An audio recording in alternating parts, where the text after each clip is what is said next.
Assalamualaikum warahmatullahi wabarakatuh. Selamat datang teman-teman. Kembali lagi bersama saya Abis Sabihis.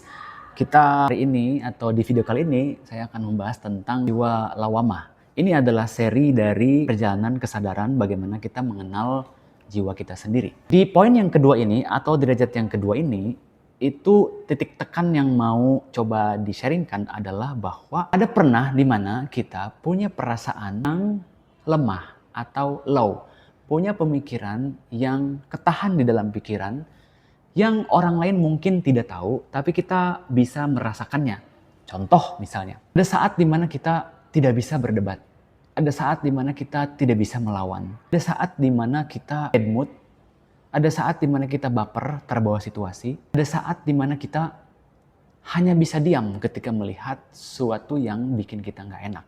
Itu adalah ciri-ciri dari jiwa lawamah. Di video sebelumnya kita udah bahas yang namanya jiwa amarah. Jiwa amarah itu adalah derajat kesadaran yang paling bawah dari kesadaran manusia, di mana responnya adalah menyalahkan situasi di luar, menyalahkan orang lain, marah, dendam, kesel, mabokan, angasan, marah-marah of course, terus apalagi berdebat, berargumentasi dengan secara brutal, ingin menang sendiri, nah itu semua kelihatan ekspresinya keluar gitu. Dan simbolnya adalah api, membakar. Ya. Membakar berarti menghanguskan segala kebaikan yang ada. Orang yang punya, kalau kita pernah melakukan suatu perbuatan 10 kali perbuatan baik, tapi 1 kali aja ada perbuatan buruk itu menghapus semua kebaikan yang kita punya. Itu salah satu ciri kalau kita terbakar oleh jiwa amarah, kan gitu. Dan saya banyak menemukan kasus-kasus di mana orang yang terkena jiwa amarah itu zongnya luar biasa. Itu mereka mengalami rasa frustasi ataupun efek yang luar biasa nggak enak. Baru-baru ini ada orang yang curhat, dia karena marah dia mukul orang, kemudian karena marah dia mencederai orang atau melukai teman dan segala macamnya, sehingga dia harus menanggung akibat dari kemarahannya itu. Nah ini salah satu, kita tidak bisa mengontrol jiwa kita sendiri sehingga kita terkena efek daripada perbuatan kita sendiri. Nah, lebih halus dari jiwa amarah ada yang namanya jiwa lawamah. Lawamah itu boleh dibilang jiwa yang menyesali perbuatannya sendiri. Ya kita hubungkan aja lawamah itu low gitu. Low itu dalam arti rendah secara kesadaran, rendah secara vibrasi, secara energi, itu low gitu. Lawamah sendiri dalam bahasa Arab ketika diterjemahkan ke dalam bahasa Indonesia itu artinya adalah regret soul, regression, jiwa yang merasa, jiwa yang merasa menyesal. Contoh. Kalau teman-teman habis berantem sama pasangan, atau sama anak, atau sama orang tua. Pertama berantem kan pakai jiwa amarah. Tapi ketika udah selesai berantem, ada ruang jeda sebentar, lalu nyesel. Harusnya tadi aku nggak ngomong gitu. Kan dia jadi sakit hati. Kan anaknya jadi nangis. Kan pasangannya jadi nangis. Kita menyesal. Apa yang udah kita ucapkan tuh kita mempunyai penyesalan. Nah, mempunyai penyesalan itu adalah ruang di mana rasa bersalah muncul. Ketika rasa bersalah muncul, itulah titik di mana kita sedang berada dalam jiwa lawamah. Nggak enak. Orang yang bersalah itu kan harus menutup mukanya karena malu. Orang yang bersalah itu dia tidak bisa bersikap ekspresif leluasa ketimbang orang yang melakukan kebenaran. Jadi salah satu ciri jiwa amarah adalah adanya penyesalan karena udah melakukan suatu perbuatan negatif. Kalau nggak ada penyesalan berarti masih jiwa amarah. Orang yang udah berbuat negatif, misalnya dia misalnya dia menipu, misalnya dia korupsi, misalnya dia melukai teman, misalnya dia apapun yang negatif, dia nggak marah atau dia nggak menyesal, berarti dia jiwa amarah. Tapi begitu dia menyesal, ada penyesalan, itu udah selangkah lebih baik daripada jiwa amarah, sehingga penyesalannya itu harusnya membuat dia menjadi introspeksi diri. Tapi ketika dia tidak introspeksi diri, cuma menyesal doang, menanggung malu, dan dia berputar-putar di dalam rasa bersalah itu jiwa lawamah. Dan banyak orang yang tidak bisa keluar dari rasa bersalah karena nggak tahu caranya. Seorang bapak rumah tangga bisa jadi dia punya rasa bersalah karena gagal membina rumah tangganya. Bisa kan? Seorang ibu rumah tangga, dia punya rasa bersalah karena tidak bisa mendidik anaknya. Bisa kan? Bisa. Seorang anak, dia punya rasa bersalah ketika dia tidak bisa membahagiakan orang tuanya karena orang tuanya keburu meninggal. Itu juga rasa bersalah. Itu juga jiwa lawamah. Banyak lagi contohnya.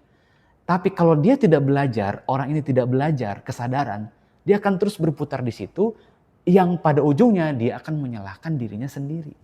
Kalau yang amarah tadi menyalahkan orang lain, sekarang dia menyalahkan dirinya sendiri. Ini parah. Karena dengan menyalahkan diri sendiri, berarti dia melukai dirinya sendiri. Ketika dia melukai dirinya sendiri, melukai batinnya, maka pasti batinnya makin sakit, makin low. Dan kita banyak saksikan orang-orang yang mohon maaf misalnya bunuh diri karena rasa bersalah, rasa malu yang dia tidak bisa selesaikan. Ini bahaya. Ya. Tapi ini udah jauh lebih lembut, lebih baik dibanding nyalain orang lain. Tapi tenang aja, nanti ada jalan keluarnya. Gimana cara mengatasi rasa bersalah tersebut. Kita lihat dulu apa ciri-ciri dari jiwa lawamah. Pertama adalah penuh penyesalan, menyalahkan diri sendiri karena telah berbuat dosa dan kesalahan. Ya. Saya pernah di masa lalu melakukan perbuatan yang akhirnya menyalahkan diri sendiri. Apa itu? Misalnya apa ya? Misalnya dalam relationship, kita tidak optimal melakukannya.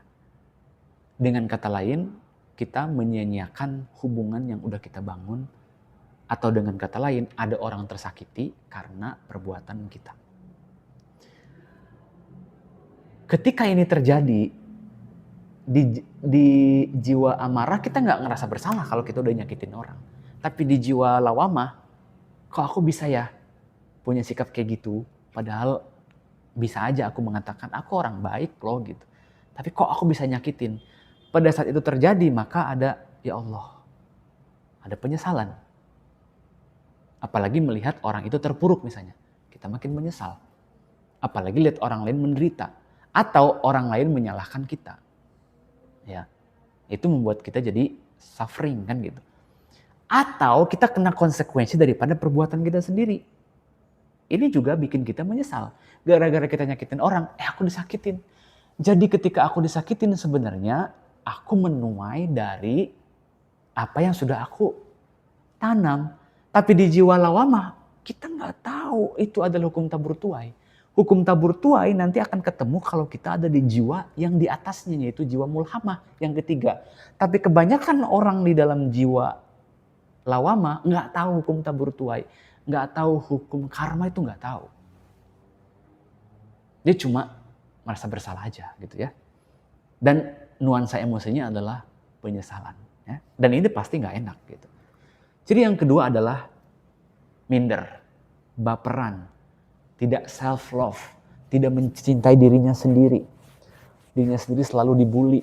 Aku jelek, aku kurus, aku gemuk, aku tidak layak, aku merasa bersalah, aku tidak dicintai, aku tidak merasa berharga, aku pengecut, aku tidak berharga. Itu semua jiwa lawamah. Ya. Insecure, putus asa, mudah menyerah. Nah itu jiwa lawamah. Nggak kelihatan, tidak nampak. Tapi kita merasakan real. Ketemu orang kita minder, mau berbicara di depan kamera kita insecure, mau mau bikin usaha bisnis tidak percaya diri, kemudian macam-macam. Minder, baperan, tidak menyukai diri sendiri, insecure, putus asa, dan mudah menyerah. Itu ciri-ciri itu. Kalau ada teman-teman misalnya punya karakter seperti itu kan pasti berputar-putar di situ terus. Dari hari ke hari, bangun pagi nggak enak, kerjanya tidak optimal, orang-orang tidak mau ketemu kita. Karena pembawaan kita itu negatif, pembawaan kita itu energinya rendah. Orang jadi ngelihat kita suram, masa depannya, pikirannya, dan segala macamnya. Gitu. Oke, jadi di level ini, itu tidak ada yang bisa nolong kita kecuali diri kita sendiri mau belajar untuk menaikkan derajat jiwa kita. Gitu. Ya. Terus sombong, angkuh, egois, fanatik. Nah, fanatik juga termasuk jiwa lawamah. Kenapa fanatik? Karena ketika kita bersikap fanatik, itu kita sedang merasa bahwa diri kitalah yang paling benar. Atau kenapa fanatik ini masuk ke lawamah? Karena yang mengerti tentang perspektif, tentang penilaian, tentang sebuah pemahaman kan kita sendiri. Saya nggak bisa tahu teman-teman fanatik atau enggak terhadap agama, terhadap Tuhan, terhadap teman, terhadap keluarga, terhadap suku dan segala macamnya. Sampai teman-teman mengekspresikan baru bisa ketahuan. Tapi sepanjang itu hanya jadi sikap, ya, jadi sikap kita, itu artinya kita melindungi kepercayaan kita sendiri kan.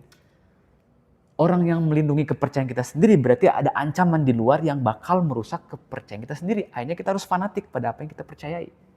Nah ini kan jadi semacam sikap yang tidak bebas gitu. Ada ketakutan kita dipengaruhi oleh orang lain. Nah ini juga bagian dari jiwa lawamah. Karena kalau sudah nggak dilawamah, fanatik ini akan berubah menjadi sebuah kepercayaan diri. Tidak lagi mudah terganggu. Kalau aku percaya sama Tuhan, aku nggak akan terganggu dengan orang yang ateis. Misalnya kan gitu. Karena ada sebuah keyakinan. Tapi kalau belum ada keyakinan, hanya sebuah konsep saja, dia bisanya akan melindungi insekuritas dirinya itu dengan berbagai macam cara. Nangkep maksud saya ya? Gitu. So orang-orang yang suka meneriakan tentang keimanannya misalnya di dalam ranah yang lebih umum dengan tujuan seperti ini, bukan dengan tujuan dakwah ya, tapi dengan tujuan hanya ingin melindungi sebuah kepercayaan dalam dirinya, sebenarnya bisa aja itu indikasi kalau itu adalah fanatik terhadap kepercayaan yang dia punya. Tapi sisi positifnya dari fanatik adalah sebuah keyakinan yang mendalam. Itu kalau jadi sebuah prinsip jadi bagus. Hanya saja kalau dibawa baper, baik lagi kan?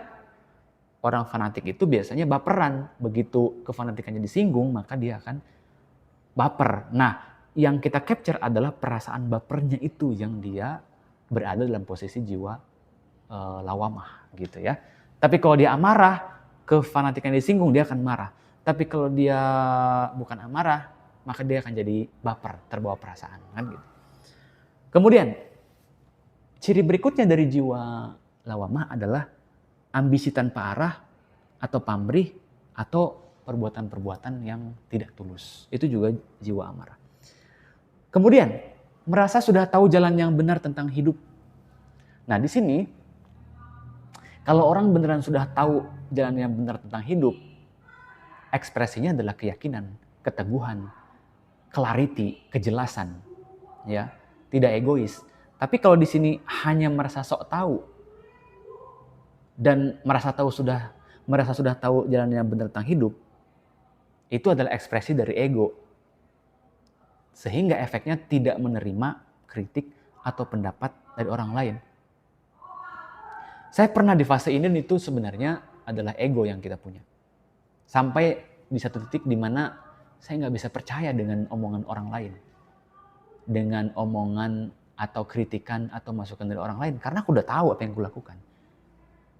Tapi di satu sisi begitu direnungi, orang yang nasihatin kita, kalau hidupnya jauh lebih baik, kita harus percaya.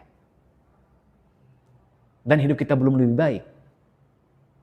Maka jiwa lawamah lah yang menyetir ketika kita tidak bisa mempercayai omongan orang lain. Contoh, kalau kita dalam posisi kekurangan atau belum sukses. Terus ada orang yang ngomong nasihatin kita, dan orang itu misalnya sudah sukses dari kita. Berarti dia speak from the truth kan, dia bicara dari level kebenaran. Kita harus percaya dengan apa yang dia omongin, karena dia sudah melakukannya. Tapi kalau kita misalnya dinasihatin sama orang yang dia sendiri belum di tahap apa yang dia omongkan.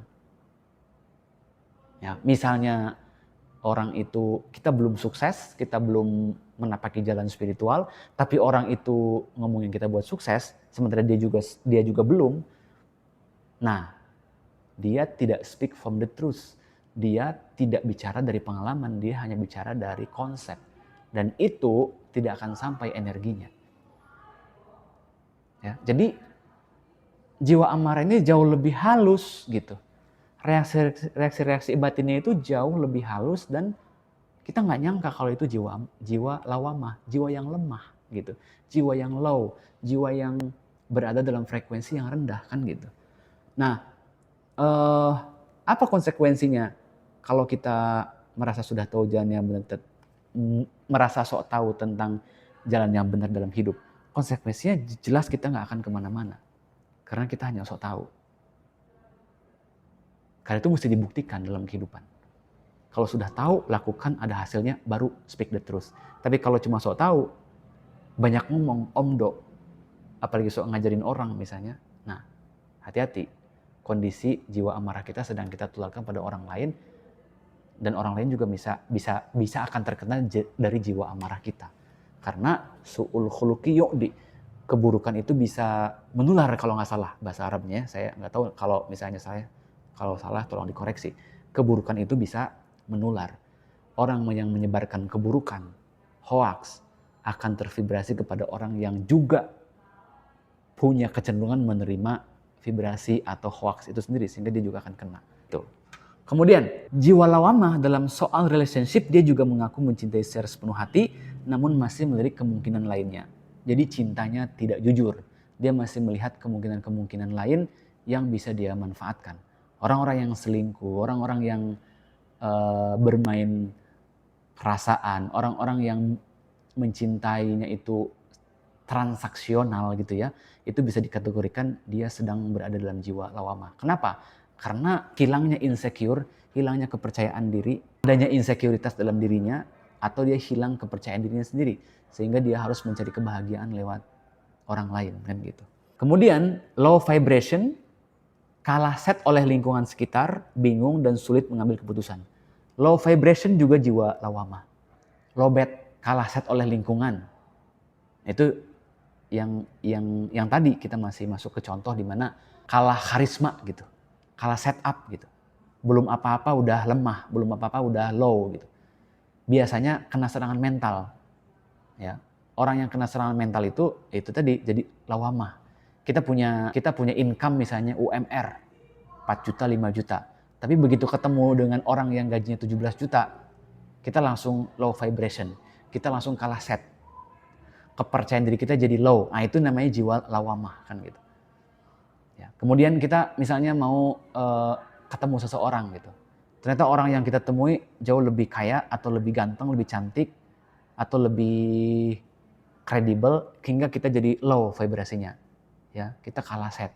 Nah, itu juga bagian dari jiwa lawamah. Dan gak enak jiwa yang seperti itu. Ya. Bingung. Teman-teman pernah ngerasa bingung dalam suatu masalah? Mau pilih A atau pilih B, nggak tahu. Mau makan di mana, mau makan di nasi padang atau di warteg, di restoran A atau di restoran B. Bingung. Kebingungan ini menunjukkan kita sedang berada dalam jiwa lawamah, kan gitu. Kemudian sulit mengambil keputusan. Karena bingung, maka mengambil keputusan juga sulit. Nah, kebingungan yang terjadi dalam pikiran kita itu bisa memunculkan energi negatif. Ketika energi negatifnya datang, low, maka kita nggak jelas melihat sebuah masalah itu. Sehingga mau ngambil keputusan pun jadi ngeblur gitu. Nah, ini kan jiwa-jiwa yang bukan marah, tapi gelap gitu. Yang bingung, yang tidak tahu mau ngapain. Kan kita pernah ya bangun pagi itu nggak tahu mau ngapain kan. Itu bingung namanya. Tapi ada orang yang bangun pagi itu kayak bersyukur, nyantai. Thank you banget. Dia udah tahu hari ini mau lakuin apa dan segala macam. Jadi, kapan kita bisa mengecek jiwa kita? Anytime. Saat bangun tidur, saat mau tidur, saat kita lagi beraktivitas. Ada tuh jiwa-jiwa lawamah yang muncul. Dan perhatikan. Kalau itu muncul gimana? Mas, kalau itu muncul, berarti dia minta diselesaikan. Gimana cara menyelesaikannya? Nanti ada metode-metodenya, banyak metodenya. Bisa pakai tapping, bisa pakai penerimaan, bisa pakai zikir, bisa pakai teknik-teknik yang lain. Karena sejatinya perasaan itu, jiwa itu fluktuatif. Dia bukan sesuatu yang permanen, stay.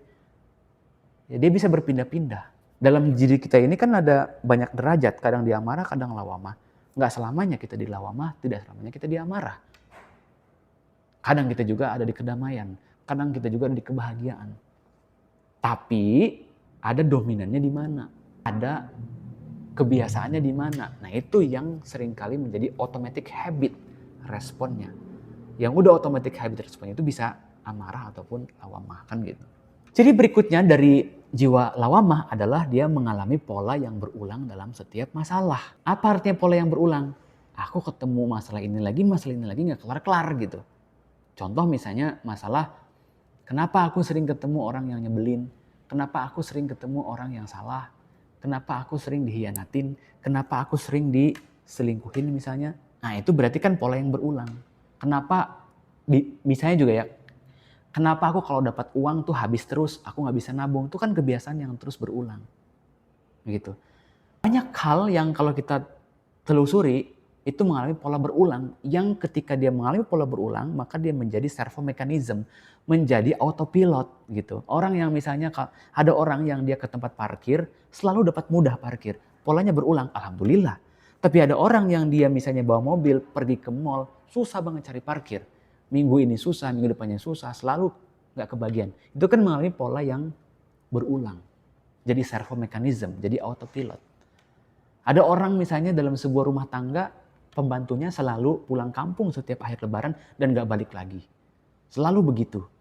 Setiap tahun ganti-ganti. Nah, itu kan jadi pola yang berulang dalam konteks yang sederhana. Itu jiwa lawamah, ya, yang dibentuk dari kebiasaan yang udah autopilot yang kita lakukan sehari-hari. Gitu ya. Kemudian, terjebak terus dalam perbuatan yang memiliki potensi negatif.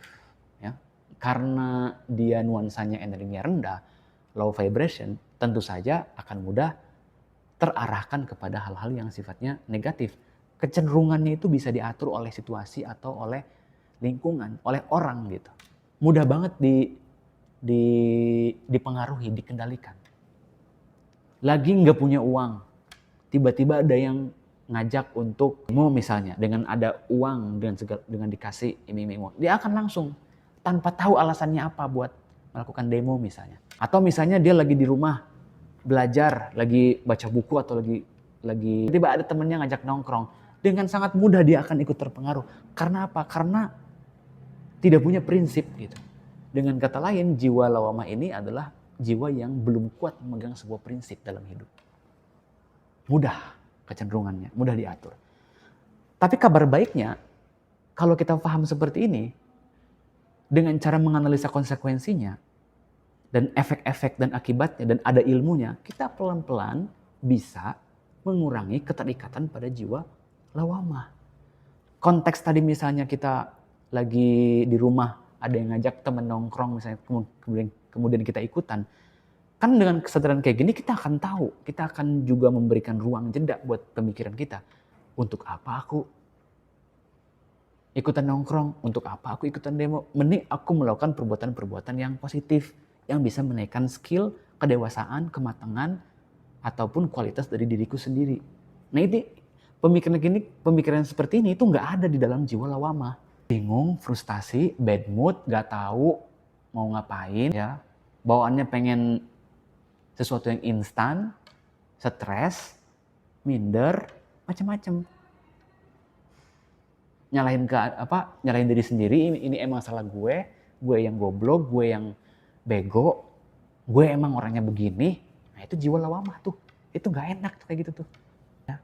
Kita lebih baik ngingetin diri sendiri dibanding ngingetin orang lain. Karena kalau orang lain ngingetin, kita sakit kan gitu. Tapi dengan kesadaran kayak gini, dengan belajar kayak gini bareng-bareng, kita akan tahu gitu. Kita menyimpan jiwa apa aja gitu. Kita berada dalam jiwa apa aja. Dan kita bisa memilih untuk menentukan di mana derajat jiwa kita akan berada gitu. Dan ciri berikutnya yang paling sering kita alami adalah jiwa yang tidak enakan, merasa bersalah dan merasa baik. Berapa banyak tadi kita yang merasa tidak enakan? Nggak enak padahal nggak mau.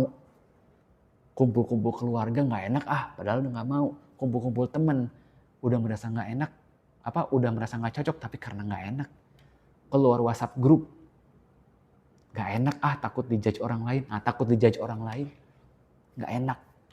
Tapi kalau diturutin nggak enak ini, akhirnya malah jadi zong kan.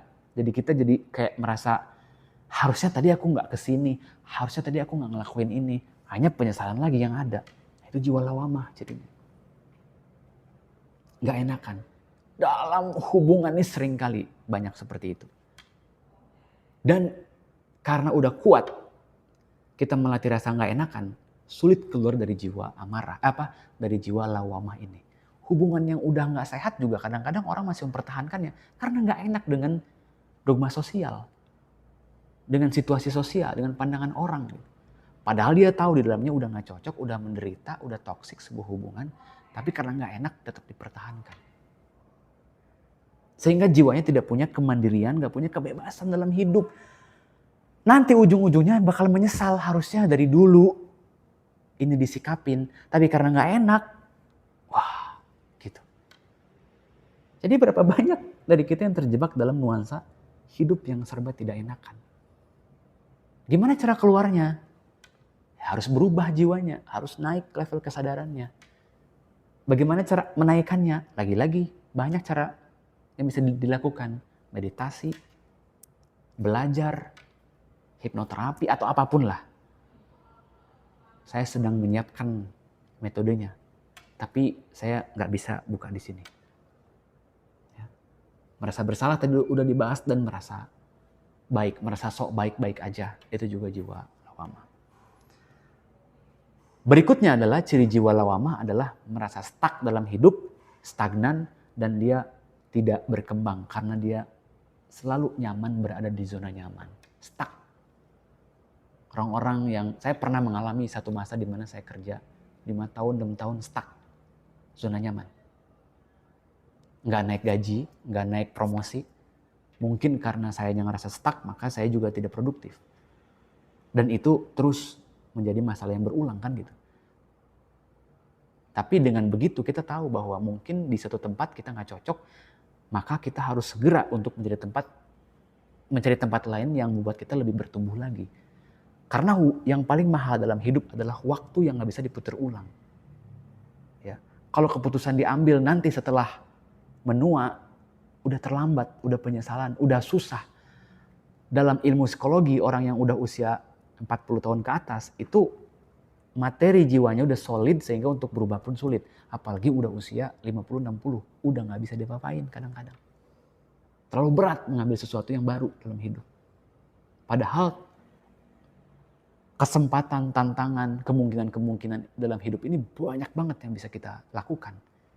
Agar kita menjadi orang yang sempurna dalam hidup ini. Agar kita menjadi orang yang berbeda. Menjadi benar-benar full, bermakna gitu. Sebagai manusia. Kerinduan seorang manusia adalah ketika dia punya makna dalam hidupnya kan. Orang yang banyak penyesalan ketika mereka meninggalnya adalah ketika mereka tidak melakukan sesuatu yang bermakna untuk dirinya sendiri dan untuk kehidupannya. Ini kan yang agak mengerikan dalam hidup. Beberapa penelitian mengatakan 3 hari atau 2 hari atau beberapa jam sebelum orang meninggal, penyesalan mereka adalah kenapa dulu gak melakukan apa yang mereka ingin lakukan. Itu jiwa lawamah itu gitu. Berat. Tapi bisa dilakukan dengan sedikit punya keberanian untuk keluar dari dogma-dogma yang selama ini mencengkeram apa yang ada di dalam pikiran kita. Ya, gitu. Simbolnya adalah udara, yaitu memadamkan api. Dengan kata lain, udara tidak kelihatan. Tapi dia bisa membuat situasi jadi sejuk, jadi berubah. Api yang tadinya panas jadi padam. Hanya dengan udara. Dalam konteks jiwa lawamah misalnya, kenapa simbolnya udara? Karena dia bisa memadamkan jiwa amarah yang sebelumnya ada. Dan saat yang sama bisa memberikan kesejukan. Dan juga tidak kelihatan. Kenapa nggak kelihatan?